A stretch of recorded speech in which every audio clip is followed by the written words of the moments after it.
परमेश्वर कहता है मैंने निर्बल को चुन लिया ताकि जो अपने आप को बलवान समझते हैं उन्हें शर्मिंदा करने के लिए। मैंने गरीब को चुन लिया ताकि जो अपने आप को अमीर समझते हैं, मैं गरीब को इतना अमीर ब्लेस करूंगा, उनको शर्मिंदा कर दूंगा। आप सोचते हैं आप गरीब हैं इसलिए प्रभु ने आपको चुना है, आप बंधनों में हैं इसलिए तो प्रभु ने आपको चुना है, आप बांझपन में हैं इसलिए तो प्रभु ने आपको चुना है कि वो आपकी लाइफ में काम करे और लोगों को बताए कि परमेश्वर है।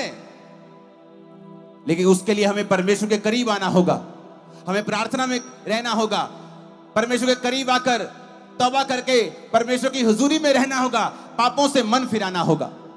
यीशु मसीह ने वचन प्रचार किया और कहा मन फिराओ क्योंकि परमेश्वर का राज्य निकट आ गया है। मन फिराने का मतलब क्या है? मत्ती 4:17 आयत में लिखा है, मन फिराने का मतलब है कि अपने दिमाग को चेंज, अपनी सोच को चेंज कर लेना, सोचने के तरीके को बदल लेना। कि ये क्रिश्चियन धर्म बदलते हैं, आपका सोचने का तरीका जब गलत है तो आपकी लाइफ में परमेश्वर का उद्धार नहीं आ सकता है। उसने कहा मन फिराओ, उसने नहीं कहा अपना जीवन बदलो, ये धर्म बदलो, उसने कहा जीवन बदलो, धर्म नहीं बदलना। मन फिराओ, अपने सोचने के तरीके को बदल लो। तुम परमेश्वर को किस तरह से सोचते हो, तरीके को बदलो। अपनी जिंदगी को किस तरह से लेते हो, तरीके को बदलो। कि परमेश्वर के बिना कुछ भी शांति नहीं है, सोच बदलो अपनी। चर्च के साथ, अपनी लोकल चर्चेस के साथ, जीवित चर्चेस में जाओ, वचन को सुनो, परमेश्वर के साथ मेल मिलाप करो, क्योंकि परमेश्वर आपको उसी तरह से देख रहा है जैसा परमेश्वर इन तीनों को देखता था कि ये स्पेशल हैं। जीसस क्राइस्ट के जन्म के बाद आप भी स्पेशल हैं क्योंकि उसने आपको अपना भाई और अपना संगी वारिस बनाया है। आपकी जिंदगी में इतनी बरकतें होंगी, आपकी जिंदगी में इतने शैतान के जो बंधन है इतने टूटेंगे, इतने झड़ जाएंगे, आप सोच भी नहीं सकते। जो आपकी लाइफ में नहीं है, वंशों से, बाप दादाओं से, वो होगा। जीसस यही करने के लिए आए हैं। बहुत से लोगों को नहीं पता नए नियम में पुराने नियम में क्या फर्क है। तब किसी पे आत्मा उतरता था, अब सब पे उतरता है। अगर आप प्यासे हैं वो आप पे उतरेगा। जब आत्मा आप पे उतरेगा आप परिवर्तित हो जाएंगे, आप और ही मनुष्य हो जाएंगे, बंधन टूट जाएंगे। जब मसा उतरेगा हर तरह का बंधन, हर तरह की बीमारी का, कलेश का, वो टूट जाएगा। और इसीलिए परमेश्वर ने आपको अपने पास बुलाया है। वो पक्षपात नहीं करता। वचन कहता है, यीशु मसीह, जब हम उस वचन को पढ़ते हैं, यूहन्ना 4 उसकी 3 से 14 आयत, यहां पर लिखा है, तब वह यहूदिया को छोड़कर गलील को चला और उसको सामरिया में होकर जाना अवश्य था। वह सुखार नामक सामरिया के एक नगर तक आया जो उस भूमि के पास है जिसे याकूब ने अपने पुत्र यूसुफ को दिया था। याकूब का कुआं भी वही था और यीशु मार्ग के थके हुए उस कुएं के पास बैठ गए और ये बात 6वें घंटे के लगभग हुई। इतने में सामरी औरत जल भरने के लिए आई और यीशु ने उससे कहा, मुझे पानी पिला, क्योंकि उसके चेले नगर में भोजन मोल लेने के लिए गए थे। सामरी स्त्री ने उससे कहा, तो यहूदी होकर मुझ सामरी स्त्री से पानी क्यों मांगता है? क्योंकि यहूदी सामरियों के साथ किसी प्रकार का व्यवहार नहीं रखते। यीशु ने कहा, यदि तू परमेश्वर के वरदान को जानती और ये भी जानती कि वह कौन है जो तुझसे कहता है मुझे पानी पिला, तो तू उससे मांगती और वह तुझे जीवन का जल देता। मैं फिर से पढ़ूंगा एक आयत 3 आयत से। जब वह यहूदियों को छोड़कर गलील को चला तो उसको सामरियों में से होकर जाना अवश्य था। अपनी स्क्रीन के ऊपर एक फोटो देखो। उसने कहा कि जब वो यहूदिया को छोड़कर गलील को चला तो उसे सामरिया में जाकर सामरिया में से होके जाना जरूरी था। इस फोटो को पूरा करो तो फोटो पूरी नहीं है तुम्हारी। आप देख रहे हो नीचे जहां जूडिया लिखा है और ऊपर की साइड लास्ट में गलील है और बीच में आता है समारिया। यीशु मसीह के जन्म से अगर आप 700 साल पहले देखेंगे तो ये जो समारिया हिस्सा था, इन्होंने यहोवा परमेश्वर को छोड़ दिया था। ये अलग परमेश्वर को मानने लग गए थे। तो इनका इधर यहूदा था, जूडिया, उधर गलील था और बीच में सामरिया था।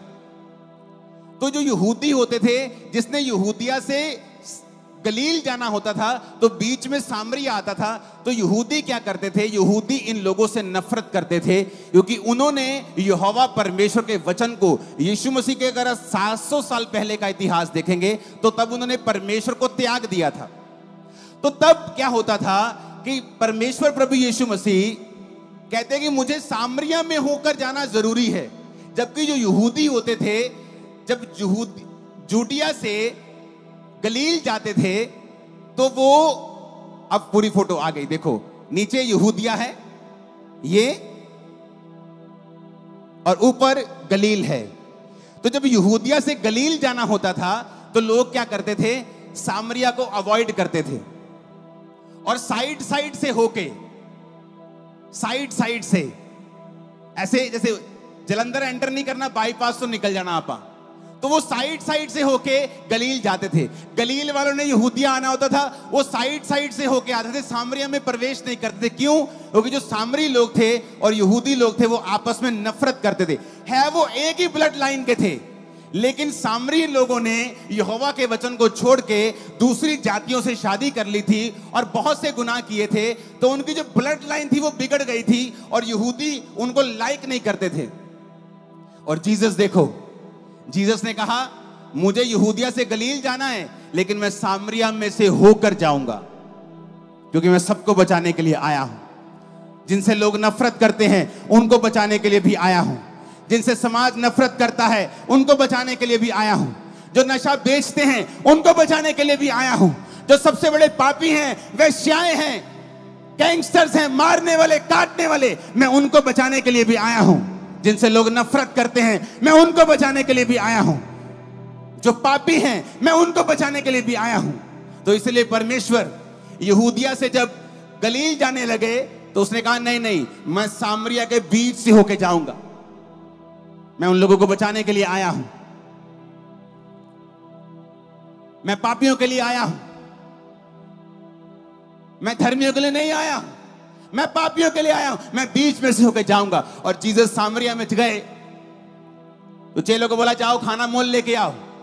चेले खाना मोल लेने गए और जीसस कुएं के पास मार्ग के थके हुए बैठ गए और वहां एक औरत आई पानी भरने के लिए। 6वें घंटे के लगभग दोपहर को औरतें या शाम को पानी लेने आती थी या सुबह लेने आती थी, क्योंकि दोपहर को कोई गर्मी में पानी लेने नहीं आता था। ठंडे ठंडे औरतें पानी लेके अपना काम करती थी सुबह को शाम को।